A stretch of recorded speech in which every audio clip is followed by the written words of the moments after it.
สื่นนี่เนาะเพิ่นว่าซูเฟอร์รถเนาะได้ไปขนเอาแห่อยู่ในหูถ้ำอยู่เนาะบ่อนกระเจาะอุโมงค์เนาะแต่ว่ามันสิลึกเนี่ยสิบ่เห็นเนาะ ออกมาได้2-3เที่ยวนี่เนาะเที่ยวประมาณเที่ยวที่3ที่4นั่นแหละไปเจอกระดูกเนาะออกมานำรถหั่นเนาะกระดูกมันมีกระดูกแขนกับกระดูกขาเนาะอันนี้เพิ่นได้เว้าสู่ฟังเนาะแล้วก็ไอ้ท่อนก็บ่ได้เห็นเนาะบ่ได้เห็นตัวจริงเนาะเพิ่นก็บ่ได้เอารูปให้เบิ่งแล้วก็บ่ได้ถามเพิ่นว่าถ่ายรูปเบิ่งบ่เนาะแต่ว่าเพิ่นเว้าสู่ฟังซื่อๆเนาะพี่น้องหลายคนถามมาว่าปัจจุบันนี้ทางการลาวและทีมกู้ภัยลาวยังมีการระบายน้ำออกจากข้างถ้ำคือดังกับอาจารย์ติงลี่เว้าหรือบ่คลิปนี้มีคำตอบมีคนพาไปเบิ่งแล้วท่านผู้ชม FC แฟนคลับสวัสดีสบายดี FC แฟนคลับทั้งลาวและกับพี่น้องชาวไทยก็แล้วกันเด้อ FC แฟนคลับทั้งสองฝากฟังแม่น้ำโขงก็ยังรอท่าติดตามข่าวเรื่องราวเกี่ยวกับถ้ำล่องแจ้งอยู่เช่นเก่าเช่นเคยถึงแม้ว่ามันอาจจะบ่มีความคืบหน้าใดๆทั้งสิ้นแต่อย่างน้อยๆได้เห็นข้อมูลข่าวสารของคนทั้งฝากเมืองล่องแจ้งพี่น้องอยู่ทั้งฝั่งไทยฝั่งลาวผู้อยู่ที่ห่างไกลก็รู้สึกดีอกดีใจอย่างน้อยๆก็เห็นการเคลื่อนไหวว่าครอบครัวเขาเจ้าเป็นแนวใดมันเกิดอีหยังขึ้นและเขาเจ้าวางแผนแนวใดต่อซึ่งคลิปนี้จะมาตอบคอมเมนต์จะมาตอบคำถามหลายคนก็ซักถามมาว่าไปติดตามให้เบิ่งแน่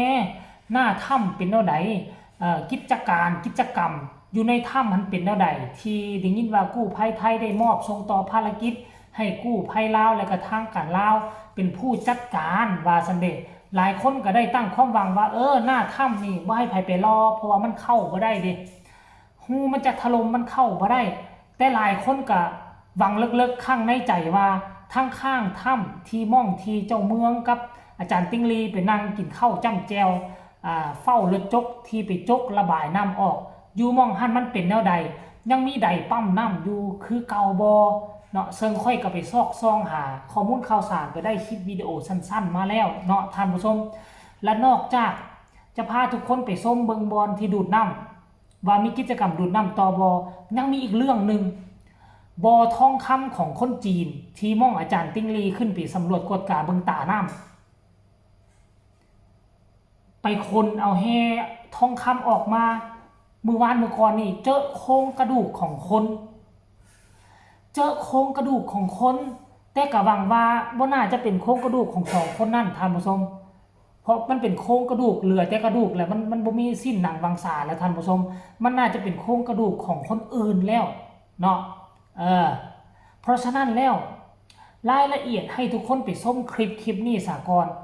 จากน่าจะเป็นไอ้น้องทหารคนนึงเพิ่นชื่อว่าทอนนี่แหละเพิ่นชื่อว่าทอนหรือว่าผู้ทอนนี่อย่างจักอย่างท่านผู้ชมให้ไปชมคลิปนี้แล้วเป็นจังใดจังมาพ้อกันในช่วงต่อไปเกี่ยมคำถามเกี่ยมคำคอมเมนต์เอาไว้ให้ดีหลายคนจะมีคำถามหลายคนอยากรู้คำถามว่าเป็นอย่างจึงเป็นแบบซี่ว่าเป็นอย่างจึงปล่อยปะแบบนี้คือบสวยนู่นนี่นั่นบ่หลายท่านผู้ชมทุกคนไปฟังพร้อมกันได้อันนี้แล้วแม่นเป็นเส้นทางมื้อนี้ก็ไอ้ทอนก็ได้มาบ้านพันไซอีกแล้วเนาะอันนี้แล้วแม่นเป็นเส้นทางที่ว่าไปบ้านพันไซต่อไปกับหลวงพันไซแล้วก็บ้านนาสมภูของเขาถือว่าสุดแล้วเนาะมาเบิ่งเนาะมาเบิ่งอันบนที่ว่าน้ำออกหมู่เนาะมาแต่ผู้ตัวเนื้อพูดเนาะผู้ตัวว่าคน7 คนเขาเนาะแต่ว่าเดี๋ยวนี้มีน้ำลายแห้งเนาะแล้วบ้านพันไซนี่จะมีคนติดอยู่พัน4 คนเนาะแต่ว่าออกมาได้ละบ้านหลวงพันไซหั่นละผู้นึงเนาะผู้ดีเป็น5 คนแล้วมือนั้นเนาะไอ้ทอนมาพอดีมาฮอดนี่แหละเนาะแล้วมีไทยบ้านพันไซนี่แหละคนนึงเนาะพอดีฮู้จักลาวได้แล้วก็พอดีเรามาแต่งกินอยู่นี่เนาะแต่งกินอยู่บริษัทตัวนี้เนาะแล้วเพิ่นเรามาได้มาเว้าสู่ฟังเนาะร่วมกันอยู่ทางนี้เนาะเพิ่นเว้าสู่ฟังว่า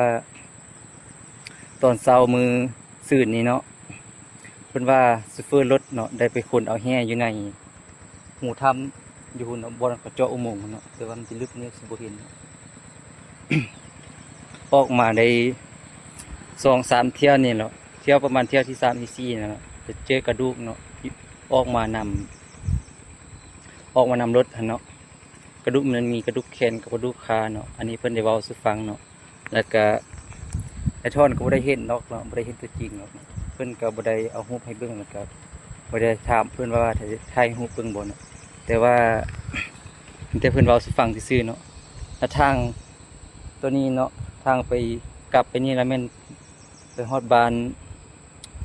นภาใหญ่เนาะที่ว่ายังมี2คนเนาะติดอยู่ในถ้ำที่ว่ายังออกบ่ทันใดเนาะ3หมู่บ้านเนาะติดกันเนาะมื้อนี้ก็ไอ้ทอนก็ได้มาบ้านพันไสอีกแล้วเนาะ เห็นบ่ล่ะทุกคน จุดที่ปล่อยน้ำออกนี่นะห่างจากจุดนั้นก็ห้วย อย่างน้อยๆมีละประมาณ2-3 กิโลสิเว้าให้ฟังง่ายๆเด้ออันนี้ จุดนี้นี่คือจุดปากถ้ำปากถ้ำจุดนี้นี่กลางถ้ำจุดนี้นี่แคมป์คนจีนเป็นอุโมงค์อยู่ทางด้านนั้นมันจะเจาะมานี่ เจาะมาทะลุหากัน อันซุมนี่เข้าไปนี่ลอยเข้าไปทั้งนี้ เพื่อจะมาเอาเฮค้ำอยู่บอนใกล้ๆกับอันโรงงานจีนนี่นะบริษัทค้ำจีน บริษัทค้ำจีนนี่เขาเฮ็ดถูกกฎหมายเด้เขาก็สิเจาะเข้าไปเป็นหูใหญ่เลยเอารถไปขนออกมาเอาดินเนาะซุมนี้ก็เข้าทั้งนี้ไปมันเป็นสายแฮเดียวกันท่านผู้ชมแล้วม่องที่เจาะตาน้ำออกอยู่เครื่องกลางนี่พอดี ตอนที่มื้อจะปิดภารกิจนั่นก็เจ้าเมืองกับอาจารย์ติงลีก็ไปบุกทะลุหมดค่ำหมดคืนเจาะแล้วก็มันหักมันสิมีท่อระบายน้ำอยู่หั่นอยู่แล้ว ปกติน้ำตัวนี้มันไหลอยู่แล้ว แต่ว่าไปเจาะให้รูมันขยายเพิ่มขึ้นซื่อๆเจาะให้รูขยายเพิ่มขึ้นในเมื่อภารกิจได้หยุดลงแล้ว ดังคือพวกเจ้าเห็นนั่นแหละภารกิจได้หยุดลงแล้วน้ำก็ล้นยืงเกือบท่วมทางพอปานหยังท่อระบายน้ำมันน้อยๆซ้ำต้นข้าวนึงนี่แหละแต่ค่อยเบิ่งหรือว่าใหญ่กว่าบ่แน่ใจสิประมาณท่อ80หรือท่อ100นี่บ่น่าจะท่อ100หรือท่อ200น่าจะซ้ำต้นตาลท่านผู้ชมน่าจะซ้ำต้นตาลแหละแต่ว่ามันก็ยังบ่สามารถระบายน้ำให้ทันได้น้ำก็เลยล้นยืงขึ้นเพราะบ่มีผู้ใดไปเฝ้าเพราะบ่มีผู้ใดเอาเครื่องปั๊มนั้นไปปั๊มออกสรุปรวมแล้วกู้ภัยไทยกับทางฝั่งลาวก็ถือว่ายุติหมดทุกอย่างนั่นเองนั่นแสดงว่าโอกาสที่น้ำในถ้ำจะลดลงเกือบว่าเป็น0แล้ว2คนท่านถามว่า